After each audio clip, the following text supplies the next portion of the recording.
Hello and welcome to Story of the Day for Monday the 27th of April, and we are back at chapter 29 of David Walliams' Grandpa's Great Escape. 29. A shadowy figure. At first the sirens sounded as if they were somewhere off in the distance, but they were fast becoming louder and louder. From the noise it sounded like an entire fleet of police cars was speeding towards Raj's shop. Jack's eyes darted towards the news agent accusingly. "I didn't call them, I promise," said Raj. "Mum must have," uttered the boy. With no time to lose, he grabbed his grandfather's arm and hurried him towards the door. "Wing Commander, we need to get out of here, now!" But as soon as they raced out into the dark, it was too late. They were surrounded.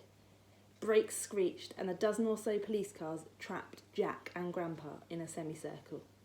There were blinding lights and deafening noise. "Put your hands up!" shouted one of the policemen. The pair did what they were told.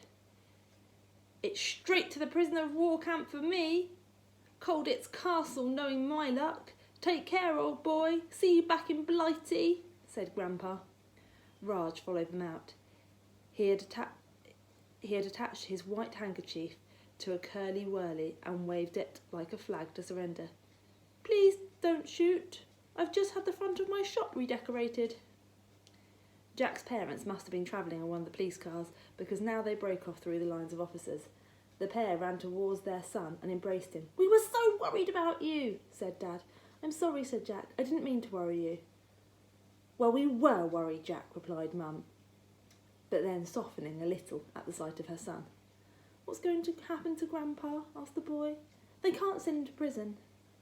"No," replied Mum. "None of us want that, not even the police. I called to see that nice Mr. Vicar tonight. Grandpa's very lucky.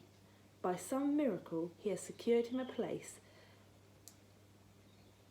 in that old folks' home, Twilight Towers." Right on cue, a shadowy figure stepped out of one of the police cars, with the bright glare of the headlights behind her. At first, all Jack could make out was her silhouette. She was a short, stocky lady with what looked like a nurse's hat on her head and a cape draped over her shoulders.